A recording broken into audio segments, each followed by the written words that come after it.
종목 가운데는 HLB 한 군데 정도 빼고는 전부 다 빨간색을 보여주고 있는데요.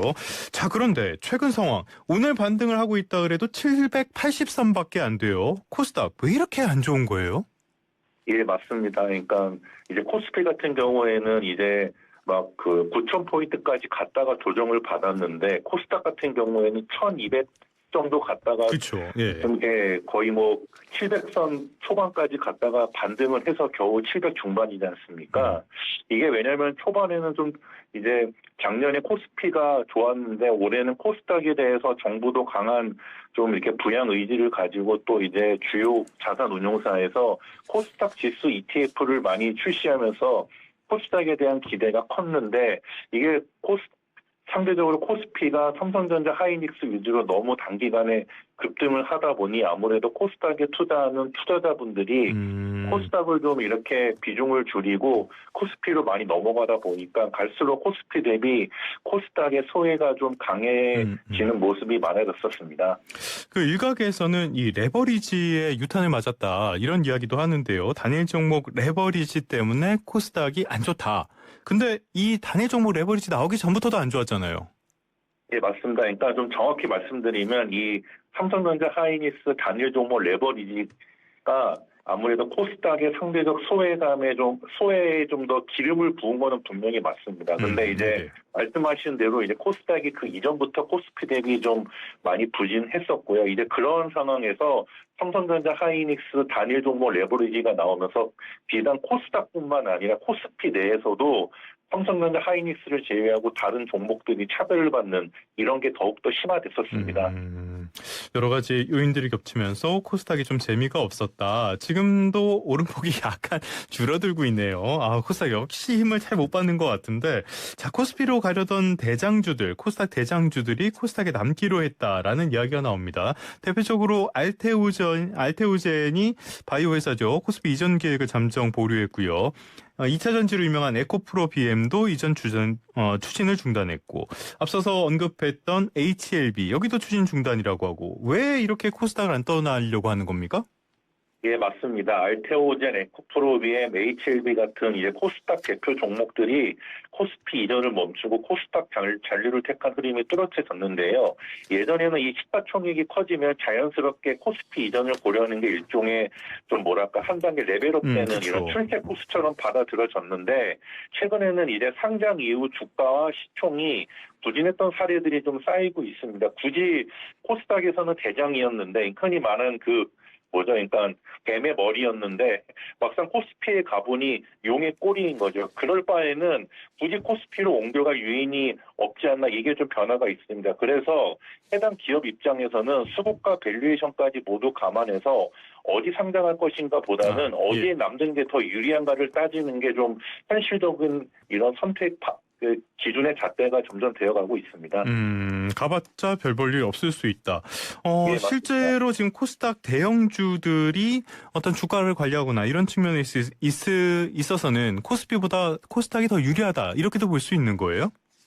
예, 맞습니다. 그러니까 아무래도 이제 일단 무조건 코스피에도 간다고 해서 무조건 주가 부양이나 수급에 유리한 게 아닙니다. 왜냐하면 결국 코스피건 코스닥이건 아무래도 코스피는 상위 200, 코스닥은 상위 150개 종목 위주로 일단 ETF 수급이나 기관 투자자들이나 외국인들이 투자를 하는데 코스닥에서는 1, 2등 대장주였지만 코스피에 가면은 과연 코스피 시가총액 순위에서는 이 코스닥처럼 상위에 들기가 어렵습니다. 그렇게 되면 오히려 코스닥에서는 그 코스닥 투자를 할 때 가장 먼저 투자 고려 대상이 되었었는데 코스닥에선 그랬었는데 코스피에 가게 되면은 오히려 이전과는 다르게 오히려 후순위로 밀리게 됩니다. 이렇게 되는 측면이 오히려 제가 보기엔 코스닥 상위 종목들의 코스피 이전을 좀 더 이렇게 다시 한번 생각해 보게 되는 중요한 요인으로 작용하지 않았나 생각하고 있습니다.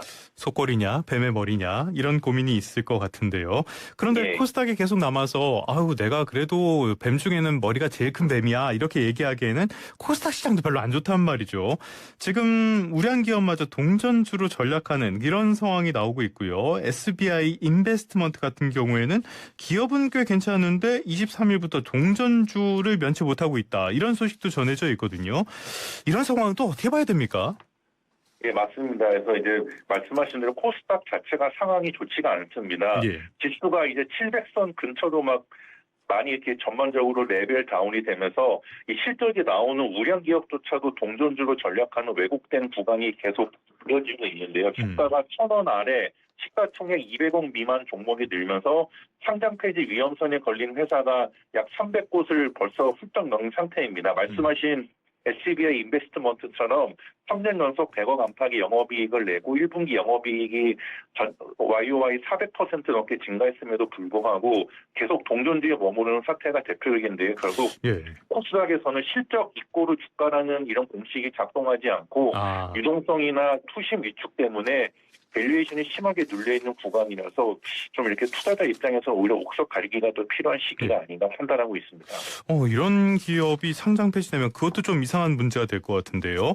근데 최근에 흐름을 보자면요. 코스닥 시장에서 거래 대금도 많이 쪼그라들었다. 이런 보도가 나오고 있단 말이죠. 11개월 만에 최저치인데 이러면은 예후도 안 좋은 거 아닙니까? 맞습니다. 코스닥 일평균 거래 대금이 4조 원대 초반까지 내려오면서 12개월 만에 최저 수준으로 쪼그라들었습니다. 흔히 말하는 좀 물이 빠지고 있는데요. 올해 들어서 거래 대금이 이렇게 살아나지 못하다 보니까 지수도 반등 동력을 찾지 못하고 거래 절벽 속에 박스권에 갇혀서 점점 우하향하는 그림입니다. 그래서 연내 반전 가능성이 중요한데요. 좀 두 가지 조건을 살펴봐야 되는데 하나는 미국 금리 인하와 같은 좀 글로벌 유동성 이벤트, 다른 하나는 국내 정책 제도 개선인데 최근에 국민성장 펀드 있지 않습니까? 이런 게 아마 올해 한 10월 정도부터 아마 코스닥 관련된 자금 집행이 좀 예상됩니다. 이런 게 좀 제기돼야지 코스닥에 대한 좀 투자 심리 및 수급을 좀 개선시킬 수 있지 않나 이렇게 전망하고 있습니다. 자, 지금까지 우리가 살펴본 것처럼 지금 정부에서 코스닥을 부양하기 위한 여러 가지 대책들이 나왔는데 지금까지 전반적으로 봤을 때는 큰 효과는 없었다라고 볼 수가 있을 것 같거든요. 어떤 정책들이 조금 더 보완돼야 된다, 어떤 것들이 필요하다. 센터장님은 어떻게 보십니까?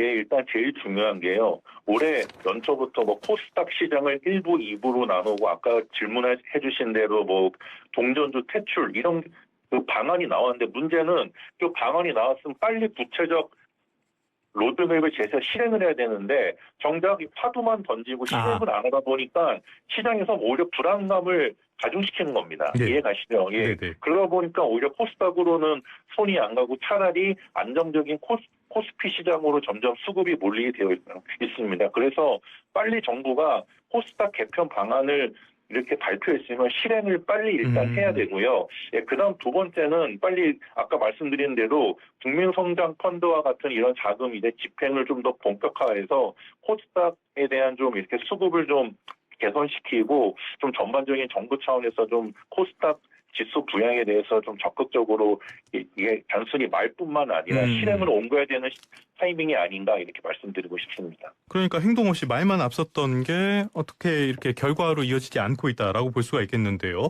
그런데 또 이탄만 하기에는 코스닥을 지금 대표하는 종목들이 2차전지, 바이오, 로봇 이런 데들인데 여기들 상황이 썩 좋지가 않단 말이죠. 실적은 좀 어떻게 개선될 여지가 있습니까? 예, 그러니까 이제 코스닥을 보시면 시가총액 비중이 가장 큰 섹터가 바이오고요. 두 번째가 이제 2차전지, 그 다음이 이제 IT, 소부장, 엔터 미디어 이렇습니다. 로봇 이런데 문제가 뭐냐면 그 옆에 있는 코스피가 잘 가니 올해 좋았던 이유가 시가총액 비중이 가장 큰 삼성전자 하이닉스가 좋았기 때문인데 반대로 이 코스닥 같은 경우는 최근 보시면 아시겠지만 이 바이오주들이 엄청난 변동성 및 전반적으로 좀 이게 안 좋았습니다. 거기다가 삼천단 제약은 깜짝 놀랐어요. 예, 맞습니다. 거기다 캡트론이나 그리고 HLB 같은 경우도 변동 컸고요. 근데 이제 바이오 섹터에는 일반적으로 금리가 오르면 좋지 않은데 최근 뉴스 보면 아시겠지만 이제 우리나라 같은 경우도 금리를 최근에 인상했지 않습니까?